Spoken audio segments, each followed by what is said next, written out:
I Why? would it would be nicer since I'm on the road and can't look or see. Well, I feel like you can look because you did look because you told me what was going on. So anyway, Wow. No clowning at the beginning of the show. Per usual. welcome to another episode of Whiskey, Wine, and Moonshine. I am one of your co-hosts, Miss Think Pretty Smart. I'm joined by Lady Buddha on camera and Sojourner Verdad, who is actually reporting live from her car. So say hello, ladies. Lady Buddha, say hello. Hello. Hello. Hi, tell me if I have too much feedback and need to mute. Well, we hear the air. It sounds like you're on a plane. So I don't know if you are, but how cool would that I'm on 75 South, riding dirty on 75. be? No, don't say that because you don't know I what know, kind of I law know. People are gonna enforcement. start finding you. Yeah. Right, exactly. So, Lady Buddha, I'll start with you. How has your week gone thus far? My week is always starts off busy, so it's been busy. But it's been good. I can't complain. I got my sangria today, so I'm drinking Epa Okay. sangria. Yep. What about y'all? Well, me, actually, let me go to Sojo. Sojo, are you there? Caller, are you there? I My week has been hella busy. As far as any beverage, I do not because of course I am driving, but I can't Mhm. say I'm off apple juice because I just picked up my brand new MacBook. So All that's where right. I just came from and why I'm still on the expressway. Oh, excellent, excellent. Well, me, I Welcome to the cult. All right, go ahead. yeah. That's what I hear. I walked in there, and I walked in there on Sunday because I was trying to buy it in the store Sunday, but they had to order it because of tax-free weekend. But anyway, I walked in, and it really was like one of those California cults where like everybody seemed super happy and excited, and you know, it was interesting. They wanted to tell me about their classes, and have me do altar call and join some organizations, and It's wonderful. yeah, so I'm in now. So I can't wait to actually get home and hook this baby up. Well, I can't wait until you recognize the wrong in your life and just go ahead and get an iPhone. That's going to be a point I of, knew you were of gonna victory. say that, and seeing as how my phone keeps dying and freezing and everything, you might not be too far off from getting the glow. Yeah, I mean, I'm gonna bask in that victory when it happens. Not if it happens, but when it happens, because the new ones are coming out. I personally am, hovering with my finger over the purchase button, the pre-order button, to go ahead and get one. With regard to how I am doing, I am extremely tired right now. I did drink a bottle, I'm not a bottle, gosh, drink a glass of wine earlier today. Tell Not the truth, shame the devil. Tell the truth. We just said the same thing, Jinx. Tell the truth and shame the devil. Not a bottle, just a glass of red wine. It was a mix. I can't think of the name of it. The bottle's in the kitchen, and I just don't have the energy to go and get it. So my week has been very stressful because I'm tired. I stayed up and out way too late this weekend. And the bounce back time at this age, and I know Two Guys One Show always talks about the bounce back.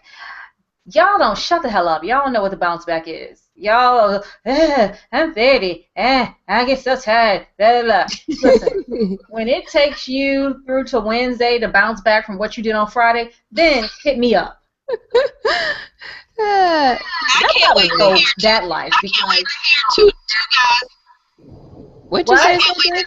No, I was gonna say I can't wait to hear them when they get closer to 40. Right. Like they are gonna be hilarious. You won't hear them because they'll be too. I'm getting feedback. That's Sojo. You won't hear them because they'll be too busy taking naps at 4:30 to do a podcast. That's real talk. I took one. Listen, my bounce back. I had a interesting weekend, but my bounce back is just because I just especially right now, I'm doing a lot with a lot of people during the day for work, and then it's just too much energy that I have to expend. So it's just daily right now. So I got to find some more introverted work to do. Yeah. Definitely, definitely. Before we go any further, I'm getting a feedback. Um, Today's podcast is brought to you by Audible.com. Get a free audiobook download and 30-day free trial at www.audibletrial.com/Whiskey Wine Moon. Over 150,000 titles to choose from for your iPhone, Android, Kindle, or MP3 player. In addition, we do now have a donate button on our website, so feel free to give us a donation. I believe it was Leonard Brother, the patron saint of transparency, who has started out giving to us. So we thank you, and we thank you. Unfortunately, we don't. Wait. So is he going to let you get away with saying the patron saint of transparency? That's what I want to know. I don't know that get away with it is the proper term. I think that you guys have some underlying issues and maybe you want to schedule a dance off. Those have nothing to do with me, so please don't try and drag me into your mess. Wrong, just wrong. Nope, not here for it. Unfortunately, we've all been really busy these last few days, so we don't necessarily have any theme or topic. I mean, we floated some ideas around, so what you'll get from us today is simply how we sit around and shoot the shit with each other, usually via thumbs through WhatsApp. So I do know that Lady Buddha had mentioned that she and Sojo used to cheat on tests in high school, so can you expound a little bit on that? Wait, while her face It never happened. It was just me. Oh, okay. Did you see her face? Yes, I did. I'm like, remember who we're talking about. Wait a minute. I'm talking about me. Your face looked like, never. Well, did it? No, what we were talking about before you came back in was this Sunday on, I think it was Kiss 104. They started talking about basically the prevalence of cheating at not just the high school level but also middle and elementary school. And so the DJ was asking if it was something that society was encouraging by not necessarily focusing on whether or not the kids were learning content or or just trying to get the grade. So that was a whole conversation that we were talking about. But I just happened to share that, some newfangled ways that kids cheat now is doing podcasts. Because some study tips say that, you're supposed to record your notes or whatever as voice notes and then upload them as a podcast. But some of them are actually taking their iPhones and all of that and leaving it in the bathroom and then taking a bathroom break and going and listening to the answers to the test.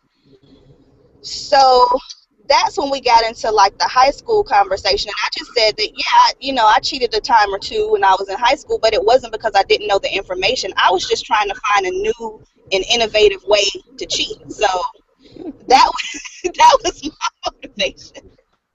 I mean, that's cute for you to say. You can mute her. Yeah, I am. I'm gonna. That's cute for you to say now, years after the fact, and then to qualify that you only did it a few times, but then follow on top of that and say you were looking for innovative ways to do it. The two don't seem to really mesh as the truth. So I don't know if you want to take some time.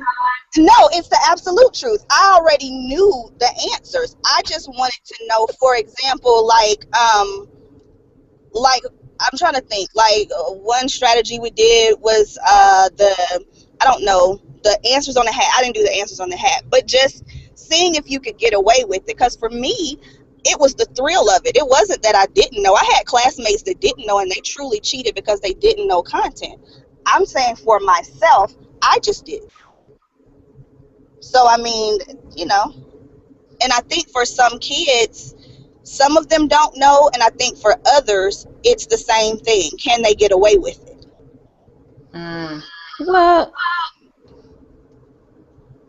I'm sorry, I'm only so quick with the mute button. Go ahead. okay. I think that part of it, in terms of the reasons why people cheat, is the focus on grades and high stakes. And so it's not about, for a lot of entities, a lot of stakeholders. It's not about how much you know, but how well you do. But the flip side of that is how well you do at what, because a lot of the tests and the types of test questions or the types of assessments, because I don't even want to limit it to tests, don't necessarily engage you in thinking. So it's hard to cheat on a test when you have to go solve a non-routine problem, or you have to demonstrate your mastery of a certain standard of writing. But it's not as hard to cheat on a test when the goal is just to regurgitate information. So if you have to apply information in new ways, you can't really just go listen to see. I mean, what can you go listen to? You have to go think about it and apply it into a more difficult situation. So, that's one of the things that is supposed to be the goal of some of the next generation assessments, is to really test thinking. And so there's no, I can go listen to it, I can go look at my notes for those types of exams, but we're not there yet. So I think that's part of it. You're right. And now, even thinking back to like when I was a teenager, I was bored because of the things that they were asking me, because it wasn't like, for example, if it was, I don't know, U.S. history, at the time we were regurgitating dates and locations and things like that, not going deeper into, with the assessment. So for me, like I said, it was a matter to see whether or not I could get away with it, probably because I was bored. And you're right, we're not there yet with the assessments to cause them to have to, I don't know, not just think critically, but even, I don't know how I want to say it, but even just challenge the way that they're learning. Right. So, and then with the high stakes testing, it's like we also know that the teachers are stressed because they have to make sure that the kids perform to this particular standard. So even in their classrooms, when they could be taking the time to have those conversations with the kids, a lot of them are cramming in information to make sure they get ready for that test. Yes, they are. Right. Yeah. And obviously the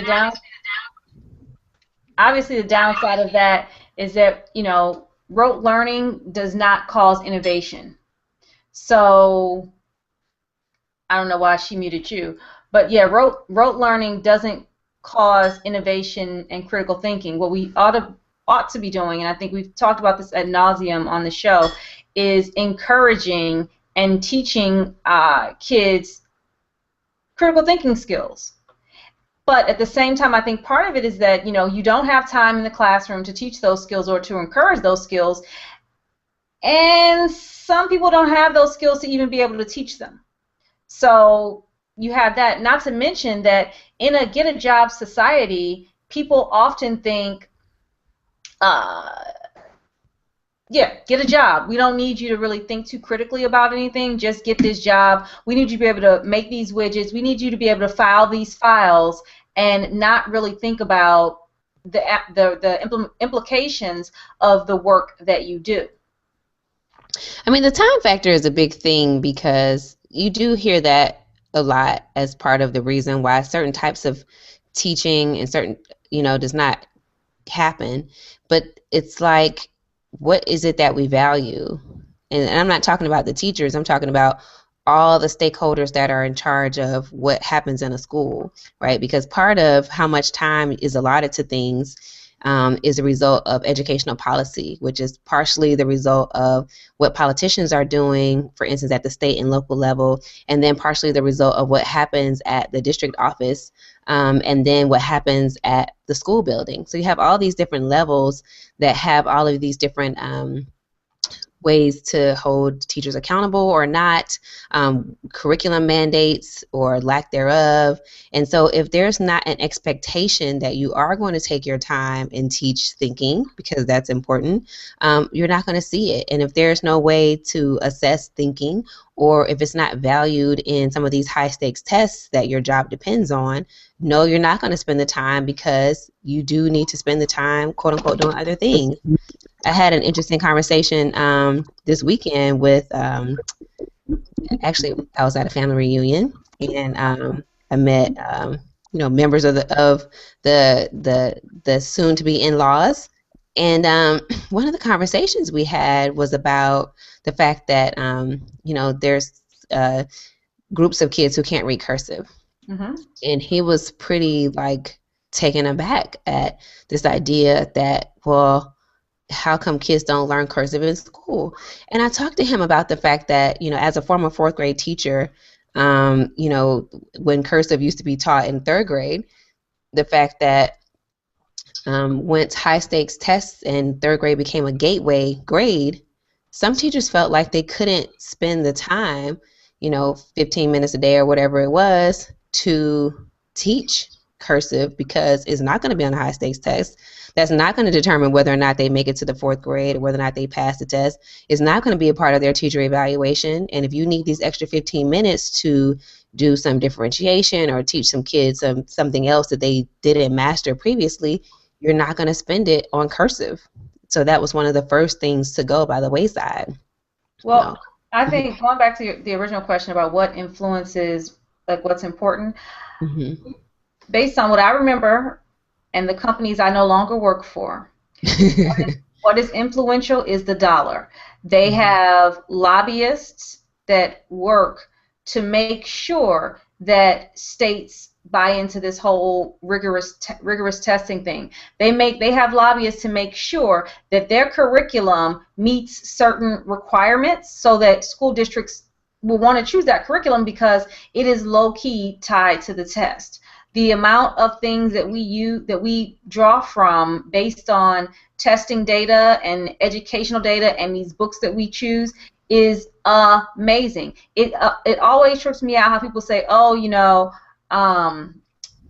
the kids should be learning X, Y, and Z in school, or they're doing this, but it stops right there. It stops what a lot of people consider of school stops at the child sitting in the desk, the teacher, and possibly the principal. They don't think about all these strings that are being pulled outside, and all of those strings, I'd say 94% of those strings are tied to somebody's pocketbook. It's true. But, so you have to think, if you create a crisis, how do we function and have our country be successful when the goal isn't for the child to be successful or the community to be successful, but for the company to be successful or companies to be successful? I don't think it's necessarily. I'll just leave that there because I don't want to say too much on that because I may need a job one day. So, yeah. Go ahead, Sojo. I can't. She's Can not. You hear her? I heard her. Yeah. Y'all were talking at the same time. No, I was gonna say. Sorry. Oh, now you're breaking up. She was talking again. Nope. Sorry. I don't hear you, hon.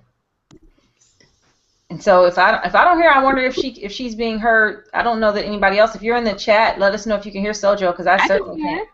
I can hear her. She keeps asking, can we hear her? I can hear you. Yep. Miss Smart, I don't know why you can't hear her. You might need to drop off. Well, I won't say anything. No, come back. Just drop off and come back one more time. In the control, I have her all the way turned up, and yeah, so turned up. So I know she's going to come back with a little bit more about education. Like we said earlier, we suck, so we didn't have any full agenda written out today. Just a couple of things that were, I don't know, kicking around in our minds. And by our minds, I would say a couple of things kicking around in my mind. So people, like, I understand your birthday is a major event. I get it, okay? It's a major event to you. It's kind of not to me. I don't mind kicking it with you for said event, but dedicating my entire life to it, gotta say. What are you talking about? I'm just rambling on because I sort of heard you right then, Sojo. Okay, the only thing I was going to say on that topic, where you were talking about the companies, was that that's by design. That it's not just education; it's the military, it's home ownership, it's everything. You create a crisis while you already have the companies hired to provide the solution. And so it's sad that kids are the casualty in this particular part of the same ongoing scheme. So that's the only thing I was going to say. And I wish that. So I understand, that the tide has gone towards these rigorous standardized tests, but I wish that parents had the ability, and because now we're getting into a second generation of parents who weren't encouraged to critically think, so they don't have even the mind to wonder, what does this test mean for my child? Why can't my child figure out how to put the toilet paper on the roll? Why doesn't my child have... In that conversation that was on the radio was that they were saying that a lot of times the parents are unable to help their kids, so they're getting to the point where they're relying on the grades, because they know if they ask, for example, with the math curriculum here in Georgia, a lot of these parents with college degrees can't help them do math. So when they're asking, when they're looking at their grades, the only thing they're monitoring is A, B, C, D, or F, because they can't have them sit down and help them with the work. And a lot of them feel embarrassed, because sometimes it's a matter of the kid, if they understand, looking at their parent like, why don't you know this? Then, of course, for the ones who don't know, they're looking at each other helplessly. Well, I would also add... And so that's a large problem down here. I would add to that one of the things that is missing outside of just talking about standardized tests are teaching basic life skills. Why, and I know we don't use, people don't balance their checkbooks really like that or anything anymore, but why aren't basic skills like paying your bills and the penalty for not paying your bills on time, those things don't seem to be getting into the classroom anymore. It's like just no life lessons. We're having kids go out here, and let's be honest, most kids don't go to college, so they're going out into the world with just totally unprepared. I mean, well, there's like lots of different reasons for that. First of all, some of that was never officially part of the curriculum in the first place. It was something that individual teachers did, so it wasn't systemic. But secondly, some of it is because roles have changed, and ideas about what it means to be an educated person and what it means to contribute to society have changed, and so they then change school to match that. So previously we had different tracks, right, based on where someone felt like, are you going to be going to college? Are you going to have a trade, etc.? And so some of those things were taught in some of those classes just because they felt like that was the place where you had to learn it, and because you weren't going to get any other opportunities to learn it. Well, so once they decided that tracking was bad, and there are reasons why it is bad, they also took away, in some cases, options to still learn trades or do other things. And so they also took away places where you were going to be more likely to learn some of those things if you weren't going to be going out into the world and in the college. And so when you kind of force everyone into a quote-unquote college track, and you try to give it these creative names, so you have honors, and then you have kind of the regular version of the class, which, it's kind of, they misname it to try to pretend that it's something that it's not, but they take away some of those things just because of the expectations that come with the names of these classes now. So it's kind of like all these things that go hand in hand. But then back to the tests, it's like, what can we do to make sure that most of these people are taking the test, are passing the test, or that we look good on the test, and all of these other things kind of come full circle to the same place. So. Well, I remember I was actually telling somebody this story not long ago, that when I was in high school, part of a lesson, let me just back up. The school that I went to was a college prep school. Flat out, that's it. You had to get tested in and everything. This is my actually middle school and high school. And one of the lessons, the most meaningful lessons I had was in econ, where we had to create, we had groups, we created paper airplanes, we flew the airplanes to prove their effectiveness and efficiency, and we had to basically create a business. And sell those airplanes and do all these things that weren't explicitly life lessons, but they certainly did they were transferable lessons for just basic life, because the money we made, well, that was one lesson. Another one we did with the stock market, and the money we made, we could like buy candy bars and all this stuff. And if you didn't make any of this fake money, you didn't get anything. Like, so we're not even on a basic level teaching survival skills, like how to get money, and it's just that's creative teaching. The rest of us took econ and we read the book and we answered the questions at the end of the chapter and the end, and we had a test over it. That's it. That was our econ class at the same time, So part of that is the teaching, but that's the curriculum, and that's just, what is the definition of economics to this particular teacher. So yeah. Well, I didn't know until like later on in life that everyone in Detroit Public Schools didn't have the same books that we had. And by later on in life, I mean like in high school. I didn't know that the book that I had for algebra in 7th grade was a 10th grade book elsewhere. Well, because a lot of kids don't take algebra at all in middle school. They don't take it until high school. They don't take it in high school, and they also don't start taking the ACT and SAT in 7th grade either. Right. So, I mean, even the fact that, so it's just, quite unfair, the advantages that certain kids, and that goes back to your tracking, that certain kids are given, even just in being able to get familiar with quote-unquote high-stakes testing in an effort to make sure we were comfortable when it was time to go to college. Everybody's not getting that. Right. So, I don't know. That's not the most exciting topic, I suppose. I'm not really hype about it, probably because I don't have any children, or at least the children I know, I feel like they have the benefit of active, smart, or active, engaged, fully engaged and curious parents. So they may not be thwarted by some of the systemic issues in education. But you said that, look, societally speaking, I mean, these are the people that we interact with when we go to the bank or go to get your car done or go to wherever, just out in the world, or who live in the neighborhood, who either didn't think critically or don't know how to help their kids think critically, or don't know how to, one of the things that I do in daily life is work with reading intervention programs. So students who basically are, make it to middle school and high school and still can't read. And so it's like part of it, we do have a lot of parents who either can't read themselves, so they're not going to be able to help, or they don't understand that because Johnny can call out words, that Johnny may not be able to comprehend what he's reading.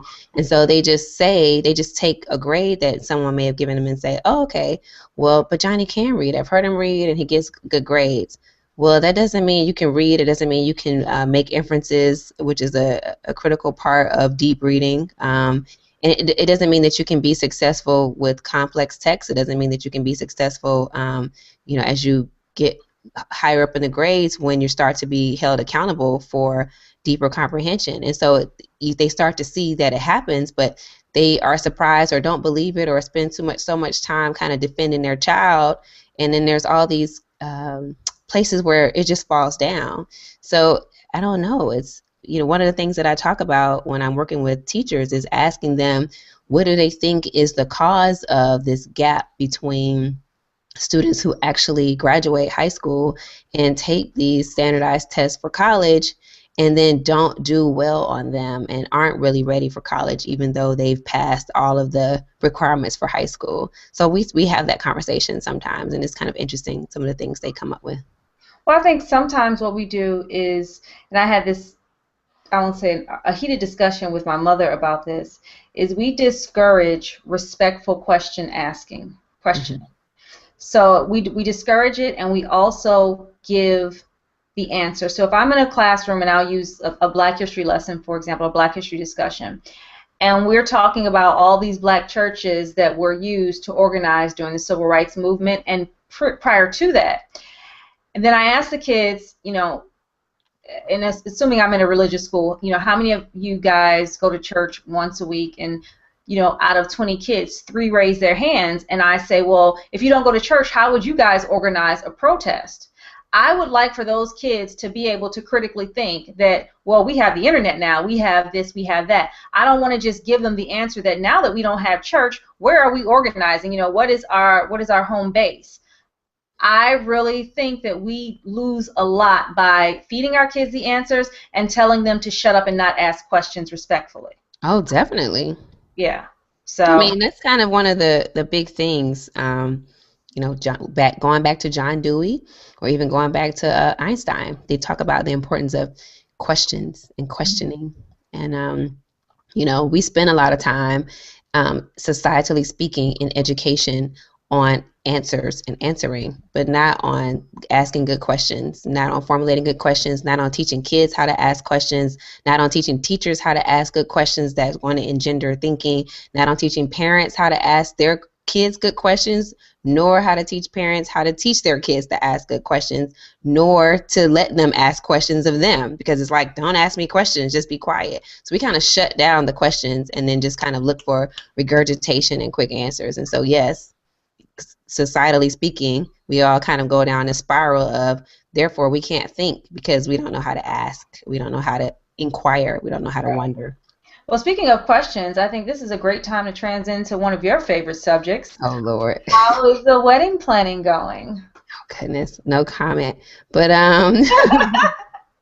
Oh, wait, yeah, you guys have been slacking on asking your intrusive questions, but I did want to tell you all, so recently, 2 separate women who don't know me from a cat off the street, anything, saw me, and I'm really slim, but I've blogged about this. I have uterine fibroids, so depending on what I wear, sometimes my abdomen looks a little swollen, so I look pregnant. And I've had 2 women recently who I don't know at all just walk up to me and ask me, are you expecting? Are you going to have a baby soon? And I'm just like, wow.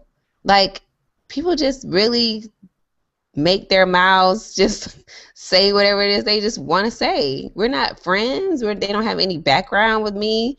I don't know their name. They only know my name because they see me in a professional setting in passing once. So I just think that's amazing for intrusive questions. That's the number one no-no. Right.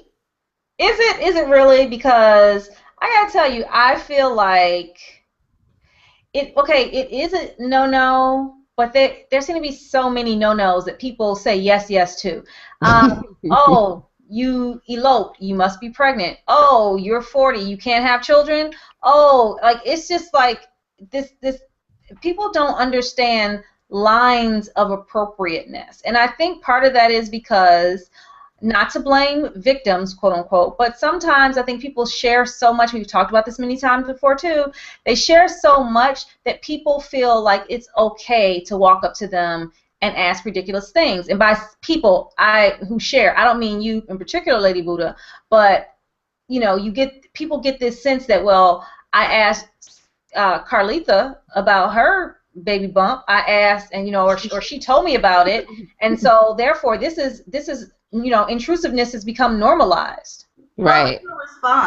What was your response to her? In both cases, I just told them no.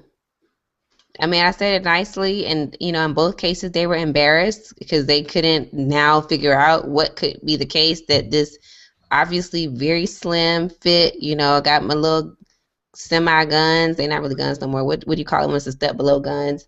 Firecrackers. My sparklers. I got my little sparklers, a short dress, but then I got this little pooch, and they don't know what to think about that because it doesn't fit. And I didn't offer them any help. I was going to say, did you be like, no, bitch, with your rude ass, those are my fibroids? I'm trying. I think eventually I told one of them because she felt so bad. So I had seen them 2 full days in a row, and on the second day is when she asked me, and by the end of the day, she came up to me and apologized. She was like, I think you're beautiful. I didn't mean anything by it. I'm so sorry. I'm so embarrassed. And I just told her, but she was still embarrassed, so I don't know if she actually heard the words when I said them. The second woman who did that, I only saw her once in hall, and I didn't explain, and but part of it is I do like talking about it because I do think it's important for people to know and people to be aware about them in general as something that happens to women at a certain age. But I just was kind of like, wow, you all. I mean, just out of the blue, these two white women just Oh, so okay. Now I can see the picture clearly. but to your, I mean, I guess that little side point you just added about them being white women. Do you guys experience you don't have children? No, I don't get that. Oh, I get that, and I always like to say, yeah, I'm not married, and then they say, oh no, you can. I say, no, sweetie, you can. But and then like, why do you automatically assume that I must have children? Like, what is that? Because you didn't ask Suzanne, does she have any children? You didn't ask Catherine, does she have any children? But me, not only do you not ask, you simply assume that I've got to rush out of work to go pick kids up from the baby warehouse. No, I don't. I've got to rush out of work to go sit on my damn chocolate-colored couch.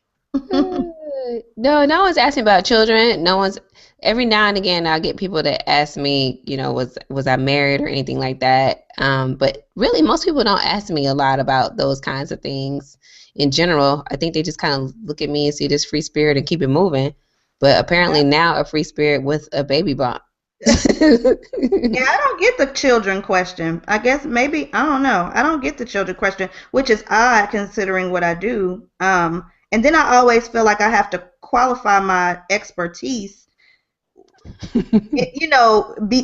after they find out I don't have kids, or whatever, because of course, how can you tell somebody about their child when you don't, raise children or whatever. But yeah, I've never gotten the children question. I have gotten the marriage question. Have I ever been married or, that kind of thing. And then I only get that from men. Of course. I only get that from men. Yeah, that comes from men. Yeah. Can we talk about how awesome this fucking Mac is? Like, oh shucks. I know it's beautiful when you first start logging on. They're telling you. I don't know what to do. Like, it took me 50 minutes to try to figure out how to hook into the internet and then try to fix the volume and all of that. But it's so pretty. It's beautiful. Mm-hmm. They got a little wet apple because that's probably the only way I'm gonna get one. Oh goodness. Was there something else I was supposed to tell y'all about? I talked about. I'm scrolling through. Smart notes were in our WhatsApp chat. Oh, I did. And that's all. So you were talking about intrusive Facebook Messenger. Oh yeah. Okay. If I knew how to get onto the internet, I would. Hold on. Well, it's trying to force, because I had downloaded it before you told me that it was that they wanted like both my ovaries and all my eggs. But then so I deleted it, but now I get messages and I can't get them. It's not even letting me get them on my phone. I've got to log into Facebook proper to read my messages. So I'm going to encourage people who send me those messages to get on WhatsApp, because that really works better for me. Yeah, I'm a WhatsApp kind of gal, not a face, because I'm not on Facebook anyway. Like, people always, whatever on Facebook. That's not the way to find me. Hold on, I'm trying to find the link, because it said something about them being able to take over your camera and your microphone and to record you. And I think that was the thing that kind of stood out. Wow. That I read was that part right there, because I know that, the man is watching us, and cover your laptop camera with gauze or whatever. But even just what's going down in Atlanta right now with the Ebola thing, like, if some stuff pops off, the government can, like, get on your Facebook and hear where your zombie apocalypse hiding space is, and that's not cool.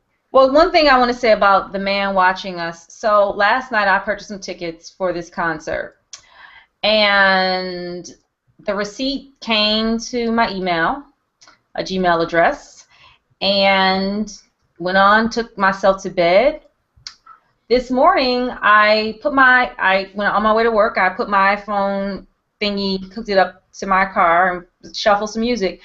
And when I tell you I only drive 17 minutes each morning, but that artist came up 3 times. And it was at that point that I realized they got me. They got me. Like, how did it know? They went into my email, saw that I had those tickets, probably went on my bank statement, and saw that I got those tickets and was like, oh, you like him? Oh, we're going to play some of him for you. And I was just so intrusive that I was just like, wow, this is the Matrix. Oh, here's what it says. Okay, it says it allows the app to change the state of your network connectivity.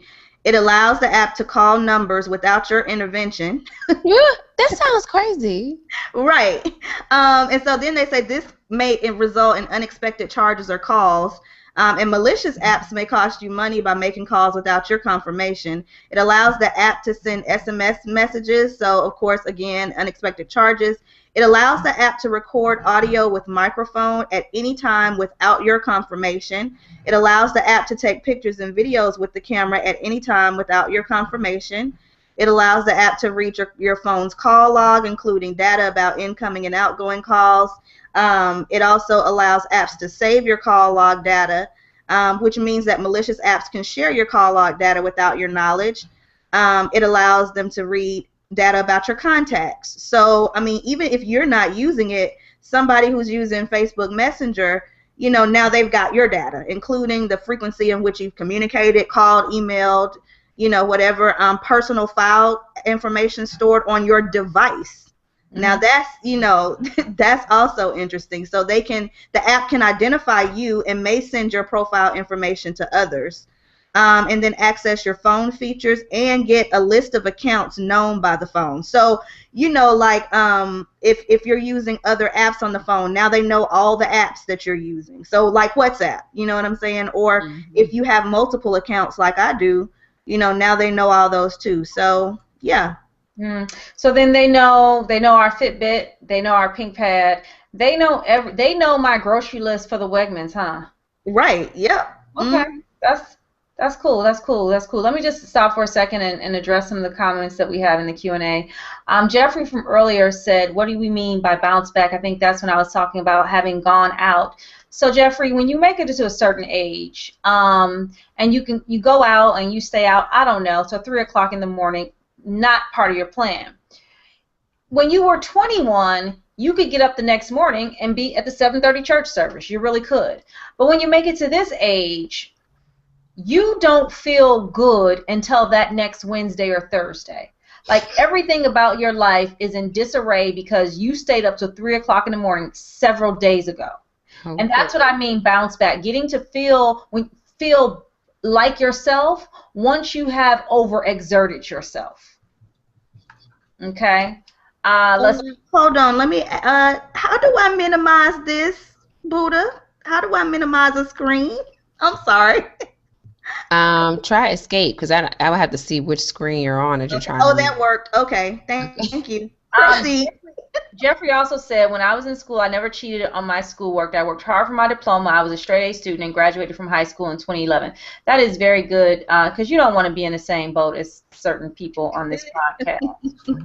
And he too said he learned cursive when he was in 3rd grade. I learned my name earlier than that because I had my mom's first cousin, who I call Auntie. She taught me how to write my name in cursive very early. But that was a rite of passage. Well, but no, the thing is, it's easier to teach little kids how to write cursive because they're looping anyway. Right. So I learned when I was really young because you just do it. They just loop. Right. They loop. Yeah, I mean, that's one of those things that's actually developmentally more appropriate is to just learn how to write in cursive. Yeah, and so just one more thing about like the whole education thing. I've found that we probably do need to do a much better job of educating parents because little things like dexterity and the size of the crayon that the child can pick up and trying to force your child who is 2 to hold an ink pen properly, that's not where they are developmentally. Right. So, you know, parents may get frustrated or may think less of their child's daycare provider or whatever if that child can't grip an ink pen, but that child shouldn't be able to. Most children Right. can't do that. They also need to know when their child is developmentally delayed, because you have Exactly. a lot of parents who are really proud of things, which, their parents, and especially first-time parents or young parents or whatever, and they don't realize certain things that their children should be doing at a certain age that they're not able to yet. Right. Well, that's one of the things that's always something that's intriguing, or something that I thought about doing, is wanting to work with parents to help them kind of understand some of these different things so that they could be more supportive, because, your child doesn't come out with a set of directions. Nope. And if you don't spend time in school for school, you really don't know some of these things. So, they don't know how to, in combination with some of the high stakes things and how the high stakes are getting pushed further and further down, parents do have unrealistic expectations of what kids in primary school, primary age kids are supposed to be able to do. And so while it may be great that they can do X, Y, and Z, that's not the expectation. That's not standard. Your child may be doing extra or less than, what or focusing, or they don't know that some schools may be focusing on something to impress them and leaving them in gaps with other areas. Like I have some friends where they're like, well, my child is 2 and they know Mandarin, and I'm like, okay, but they can't tie their shoe. I mean, it's like right, exactly, yes. But they are so proud of that one thing that school sold, and they have no idea about all the gaps that kid is going to have when they become older, because they miss some of those developmental things that they were supposed to do. Life skills. Like, you need to actually let kids spend time cutting things out because that is how they're going to start to develop those fine motor skills. They actually need to spend time gluing and pasting and, coloring and doing some of these things so they can develop other skills that it just looks like, oh, we don't have time to waste. We need to be reading. That's not wasting time. It's just like an athlete has to do conditioning. It's the same thing. And just going back to the high school level, and for example, that's exactly what they started doing with the math. They decided that all of the children should be doing math at an earlier age, but they forgot that a lot of those kids weren't developmentally ready for those concepts. So they had glaring gaps in fractions and decimals and everything else, but they were like, well, if we just keep teaching this and keep, giving them more and more, they'll eventually catch it. Well, those kids never caught it. Right. And so you have a lost group because of that same philosophy that they're doing with the young kids in nursery school. So they let people develop the way they're supposed to develop. So I do know that there are some companies out there, I won't say the name of one I used to work with, but that do a very good job in early childhood developmental assessment. Very specific things that teachers have to observe children doing. If they don't observe the child doing, they create scenarios to encourage the child to do those things. Or, they do some type of intervention for the child.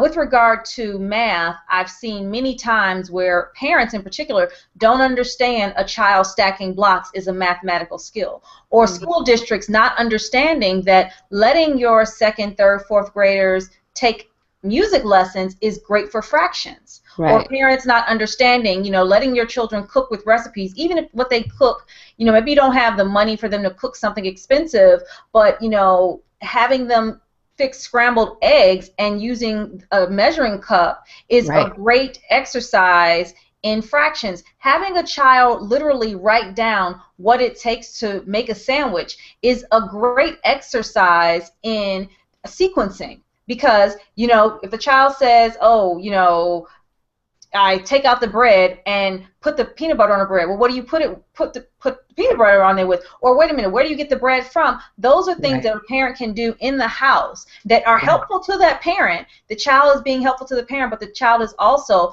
learning. And so really quickly, though, I want to address these comments. Mike Peters says, I don't think parents want to acknowledge that their child may be developmentally challenged. That is correct. Not only do they not want to acknowledge that. But to Sojo's earlier point, if their child in 2nd grade speaks Mandarin, they're going to ignore the fact that that child still has still is lacking in self-care by 5th grade. And by what I mean in self-care is raising their hand to say, I have to use the bathroom, or just tidying their desk up, or little things like that for self-care. That child is not able to do, or and the parent won't acknowledge it because that child spoke Mandarin in 2nd grade. Right. And that's Evo, by the way. Oh, sorry, I didn't mean to put your name. No, yeah. And he and Hustle couldn't find the chat, but they're in there now, and Hustle is all ever ready to try and corrupt Jeffrey, but Jeffrey's not going for it. He says he's not going to do that to him. Jeffrey has a strong value system and a strong constitution. He's not going to let y'all corrupt him. Not going to do it. Not going to be able to do it. Let's see here. So, and Hustle did say that he had his haiku prepared. He has been threatening this haiku all over the interwebs, saying that, because we had planned a whole not real, because I don't play those games, e-wedding and everything. It was going to be excellently ratchet with red cups and brown liquor, but obviously because meerkats. Wait a minute, and meerkats? Did no, I miss? No meerkats, but pit bulls possibly. So whose wedding is this? I like pit bulls. Whose wedding? It wasn't a wedding. It was a wedding in theory for Hustle and I. Oh, okay. So I like pit bulls. Let me put that on the list. Yeah. So. Praise mimes? Were y'all doing praise mimes? Well, we hadn't gone as far as praise mimes, but I think that there is a place for praise mimes once, like right before they start playing Trina. I feel like praise mimes you could ease. Well, maybe the transition song would be Jesus Walks, and then Trina, the baddest bitch. Yes, I like that. So that makes perfect sense to me. So while we haven't necessarily been a high energy show, because again we are really tired, I do want to start the wind down, and by wind down I mean get my mind ready to go to bed. So ladies, do you guys have any closing questions, comments, concerns, criticisms, thoughts? I had a teacher that used to say that. Well, I was a teacher. Hearts and minds clear. In high school. I want to give a shout out. I went to Indiana for Blues family reunion this weekend, and his family is really great, and I was just really impressed with all of his aunts, his mom and his aunts. There were 6 of them plus 2 brothers, but at one point, once they were all together during the picnic, they did first of all, they all like to line dance. Come on. But they all did a little cheer and a chant, kind of reminiscent of a Soul Train line, except that it was just one line of them, and then one would go down and say her little thing and like dance boogie on down the line, and it was just so cute and so sweet. And I just really liked to see them. We ended up playing volleyball, and so it was like all these cousins and little cousins and then aunts, so all ages, from the little kids who we were like, don't duck hit the ball to the aunts with the silver hair, and they were just beautiful, and their hair was natural and white and silver and down, and they were just really athletic and out there running and playing and having a good time. And so I was just really impressed with them. I really liked them. I had a good time. This sounds like a Black Kennedy compound. Well, first of all, they were all beautiful. Why do you look like you were camping right now? Yes. Yeah. The sun is starting to go down a little bit earlier now. You look like you about to tell the Blair Witch story. I have a candle right here to keep some light going, because I don't want to put on one of these overhead lights. I don't have another light nearby. Anyway. Just to address something that you said about the big family. So that seems like something that, well, I know I don't really get it because I don't have a large extended family. I know you guys are, only children and stuff. So, but I think even more so, just American society in general, we don't get those big families anymore. And there is something to be said about having those quote unquote inside jokes with your brothers and sisters and those shared memories. and stuff, and we don't really, unfortunately, we just don't get them. I mean, in my case particularly, I have cousins and everything, but they're so much younger than me that, and we lived in different states, so we don't even have that either. It's a shame. That's it.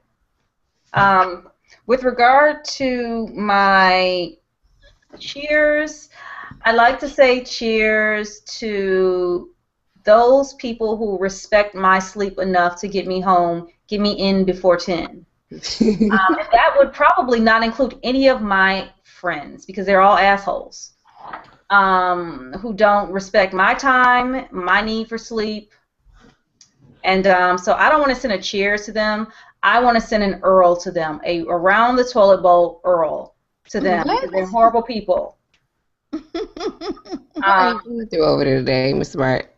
No, because understand, like, I keep going places, and it's like, okay, we go at a reasonable time, and then somehow I'm like tricked into thinking, oh, it's only 10:15, and it's really 1, and then it's 3 o'clock in the morning. I don't wear a watch, okay? So I don't know this hustle, but now I'm on to it, okay? I'm on to all of you people. One final thing, Hustle Crow did say there will be Popeye's chicken. The cocktail hour will be at the Largo Wegmans. Yes, it will be, and it would be if we were, going to do this. And it will be at the Largo Wegmans with the live band because I hear they're pretty awesome. So Wegmans has a live band. They have had a band before. Yeah. Now that's the black one. The one out where I work, they don't have all that excitement. But they do play the best Motown hits, and you guys know I love a good Motown song. Of course you do, because you're from Detroit. I'm not from Detroit. I spent 12 years there. I was born. And you're from one of the years. We did this already. Yeah, you're from Detroit. We already established that. It's been properly moved. We did this already. Voted on, and yeah, you're from Detroit. Yeah. Don't try and like hometown shame me or whatever. I don't know what the word is. Shame you. All I'm saying is Diana Ross and Flo and I am the victim here. Is anybody gonna ask me, am I okay, sis? That's if you were getting harassed. I am getting harassed. Anyway, so Sojo, who do you want to give your cheers to outside of the people over at Apple? I think I want to give my cheers to all of my friends' children who returned to school, and the parents were posting their little pictures on social media because they look so cute, so freshly scrubbed and ready to go. And gosh, they're growing up so fast. Like my college roommate's daughter's in the 5th grade. And when you see your friends and you remember when they were pregnant and all that stuff, just watching the children grow up and go back to school, that's super cute. So y'all keep the cute pictures coming, and cheers to you all. Okay, well, you guys didn't say where they could find us, so you want to share that now? You can find me at ND Collier, that's COLLIER on Twitter, where famous people follow me apparently. I won't name names. You want to talk about that? You didn't get No. Don't be shamed. You couldn't get no cheers since you're gonna be all in the DM. I know. See, now you're gonna have people go look at my following list to figure out who it is. It was so random. I still think that he thought you were a Latina.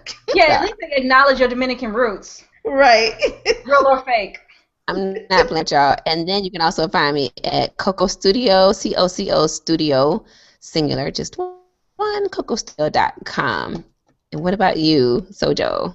At SOJOXOXO, Twitter. I forgot you usually last time. And I am at the Twitter, so it's at think_P_smart. And the show's Twitter is, and thank you for letting me get to 500 followers because I don't really tweet that much, so 500 is major for me because again I don't do much. But you can reach the show. We are at Whiskey Wine Moon on Twitter. We're also on the internet anywhere. You can Google us, you can YouTube us, you can iTunes us, you can Stitcher us, you can leave us 5-star reviews. If you've made it this far, you may as well take the next 5 minutes or so and send us a 5-star review on iTunes, we will read it. Word to the black guy who tips. Hey, Rod. Hey, Karen. You can also leave us reviews on Stitcher. We will only read them if they are 5-star or whatever the star rating is over there, and say things flattering. We reserve the right to acknowledge your 5 stars, but not read what you write if it is some bullshit. Lastly, a couple other comments in the chat. Hustle says he has friends whose children are in college. Yeah, so I have that as well. And Wegmans is like the club after work, son. I don't know. Okay. Yeah, it is. Oh, one more thing. Actually, I got a better cheers. I want to cheers the Mission Barbecue in Columbia, Maryland. They have awesome barbecue, awesome sides, awesome service, and they do a lot of work with the Wounded Warriors Project. So if you're out there, get yourself a rib. They even sell like 1 rib, yo. 1 rib. Okay. So that's all we have for today, ladies. Anything else? Any closing words? No? Yep. Okay, well, we're going to go ahead and go to bed. We're going to wash our faces and say our prayers and go to bed. Thank you all for joining us, and we will see you next week, Tuesday at 8 o'clock. Bye-bye. Cheers. Cheers.